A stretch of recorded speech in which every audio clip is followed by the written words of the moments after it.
లక్ష్మణ్ గారు రైట్. లక్ష్మణ్ గారు ఇక్కడ అంటే మీరు చాలా లేట్గా జాయిన్ అయ్యారు, కంక్లూజన్ వైపు వెళ్దాం డైరెక్ట్గా.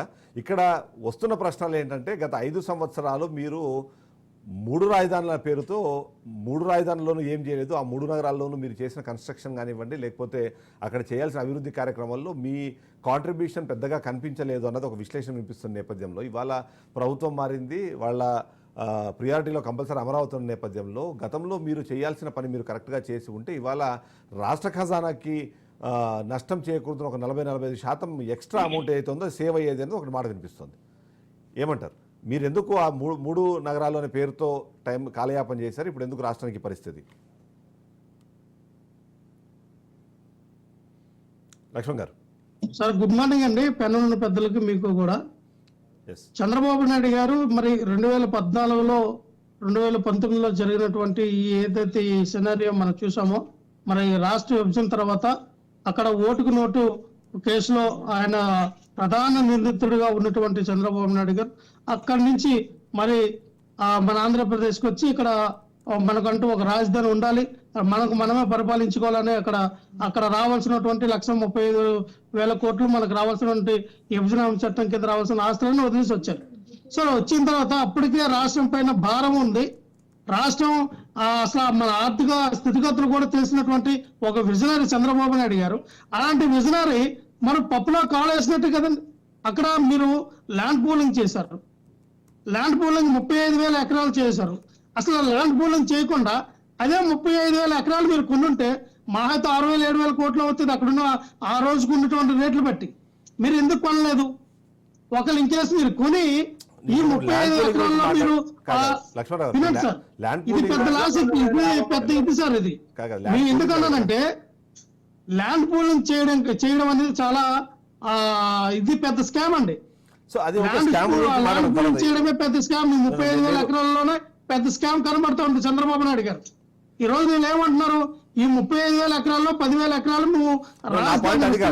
లక్ష్మణ్ గారు నా పాయింట్ అది కాదు. నా పాయింట్ ఏంటంటే 5 సంవత్సరాల సమయం మీకు వచ్చింది, 2 సంవత్సరాలు కరోనా. పాయింట్ వస్తే సార్ నాకు అర్థమైంది. నేను అనేది డెవలప్మెంట్ చేయలేదు, చేస్తే ఈ భారం తగ్గేది కాదు కదా. మీరు 3 నగరాలు మీరు అభివృద్ధి చేస్తుంటే అంతే కదండి. కాగా మీ 3 నగరాలు మీరు అభివృద్ధి చేస్తుంటే వాళ్ళ అమరావతి వైపు మళ్ళీ తెలుగుదేశం పార్టీ చూడాల్సిన అవసరం ఏర్పడేది కాదు. రెండోది ఇప్పుడు మళ్ళీ ఇంత ఖర్చు పెట్టి మళ్ళీ అమరావతిని డెవలప్ చేయాలని ఆలోచన వాళ్ళకి వచ్చేది కాదు అన్నది నా పాయింట్. ఎందుకు అది ఆ ప్రశ్న అది. ఓకే అదే మీ పాయింట్కి వస్తాం సార్. నేను అనేది అంటే ఎప్పుడైతే చంద్రబాబు నాయుడు గారు ఎప్పుడైతే ఈ ప్రజాధనాన్ని దుర్వినియోగం చేసి ఎప్పుడైతే మళ్ళీ ఆ రోజున సెంట్రల్ గవర్నమెంట్ ఇచ్చినటువంటి అమౌంట్ కూడా మరి ఆ రోజు మనం చూస్తే 2017-18లో అనుకుంటా 2017-18లో మరి 2,647 కోట్ల రూపాయలు ఇచ్చేవారు అని చెప్పి దీనికి ఇన్ఫ్రాస్ట్రక్చర్ కోసం డెవలప్మెంట్ చేయడానికి ఎలక్ట్రికల్ రోడ్లు అన్ని వేయడానికి ఆ రోజున చెప్పారు రైలు వరకు. మరి ఆ 2,047 కోట్లు తీసుకున్నారు, ఎక్కడ ఖర్చు పెట్టారో ఎంతవరకు తెలియదు. అలాగే 10,500 కోట్లు ఖర్చు పెట్టాము. ఏం కట్టారంటే రేకుల సెట్లు కట్టి చిన్నపాటి వర్షం పడితే చాలు కారిపోయి అంటే భవనాలు కట్టారు. వాళ్ళు మనం చూసిందే.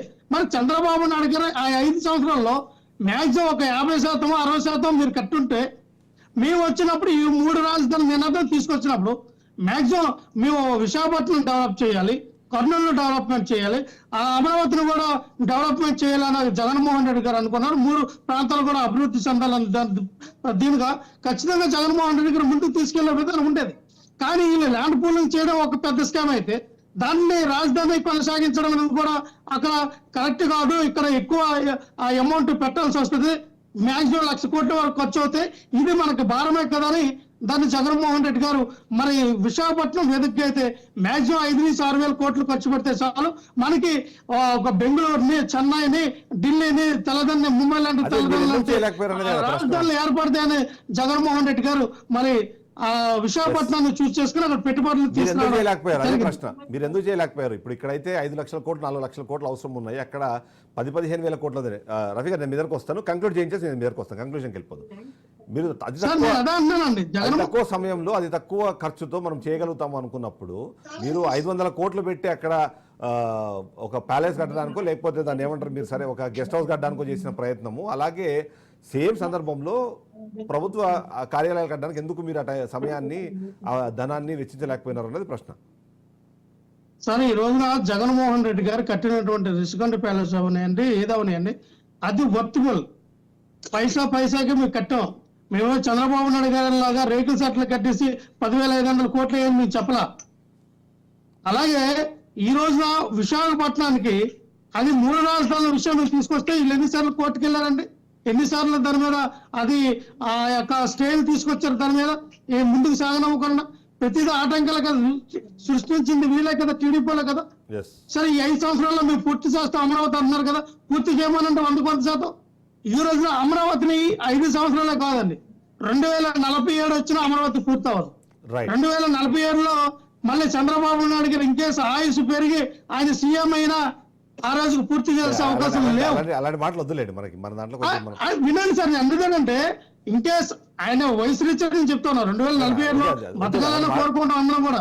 నేను ఎందుకంటే ఇంకేస్ అంతవరకు చేసినా సరే ఈ యొక్క 25-25 సంవత్సరాలు కూడా దాన్ని కట్టే పరిస్థితి లేదు కదా. మరి చంద్రబాబు నాయుడు గారు సింగపూర్ చేస్తాం, మలేషియా చేస్తాం అని చెప్పి గ్రాఫిక్స్ చూపించి ఇడ్లీ పాత్ర టైపు రింగ్ రోడ్ వేస్తాం, 180 కిలోమీటర్ల మేర రింగ్ రోడ్ వేస్తామని చెప్పి మాట్లాడారు కదా. రైట్ కంక్లూడ్ ఎక్కడ జరిగితే మెట్రో రైలుకి ప్రతిపాదన పెట్టాం, మెట్రో రైలు వచ్చేస్తుంది. ఇగో సెంట్రల్ గవర్నమెంట్ ఏమో రైల్వే ప్రాతిపదికన పెట్టాం. ఇక్కడి నుంచి చూస్తే అరగంటకి వెళ్ళిపోవచ్చు, అరగంటకి మనం సచివాలయంకి వెళ్ళిపోవచ్చు.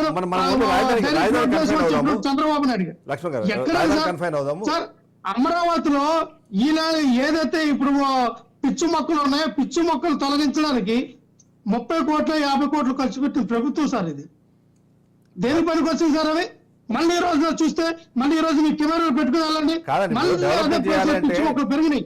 డెవలప్మెంట్ చేయాలి అంటే దాన్ని అది క్లీన్ చేసి దాన్ని ఒక రూపం క్లీన్ చేశారు సార్, ఓకే. ఈ రోజు అదే పిచ్చి మొక్కలు మళ్ళీ పెరిగినాయి సార్, మనకు 30 కోట్లు పడతారా అక్కడ? రైట్ రఫీ గారు కంక్లూజన్కి వెళ్దాం. ఇప్పుడు జగన్మోహన్ రెడ్డి 2019 ఎన్నికలకు ముందు 3 రాజధానులు పెడతానని ప్రజలకు చెప్పలా. ఆ చంద్రబాబు నాయుడు ఆలస్యంగా కడుతున్నాడు అమరావతి, నేను వస్తే చాలా వేగంగా కడతాను, రాజధాని ఇక్కడే ఉంటుంది, ఇక్కడే నేను వేగంగా కడతాను, ఇల్లు కూడా నేను ఇక్కడే కట్టుకున్నానని చెప్పేసి ప్రజల్లో చెప్పాడు. అమరావతి చుట్టూ ప్రాంతాల్లో కూడా అదే మాట చెప్పాడు. ఆ భూములు ఇచ్చిన రైతులు కూడా అన్నారు ఆ మాట. ప్రజలు నమ్మటం కాదు, ఎవరైతే భూములు ఇచ్చారో వాళ్ళు కూడా నమ్మారు. కానీ రేకుల షెడ్లు కాదు, 5 సంవత్సరాలు నిర్మాణాలు హైకోర్టు అక్కడే ఉంది. ఆ హైకోర్టులోనే కేసులు జరిగింది. ఇప్పుడు కూడా అదే హైకోర్టుకి వెళ్తున్నారు.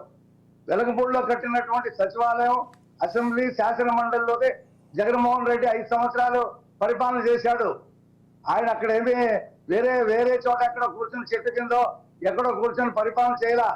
ఈ 19 నుంచి 24 వరకు చంద్రబాబు నాయుడు గారు కట్టినటువంటి బిల్డింగుల్లో దాదాపు 9,000 కోట్ల రూపాయలు ఖర్చు పెట్టి ఈ మొత్తం కూడా IAS, IPS, group D, group C కోట్లు అండి.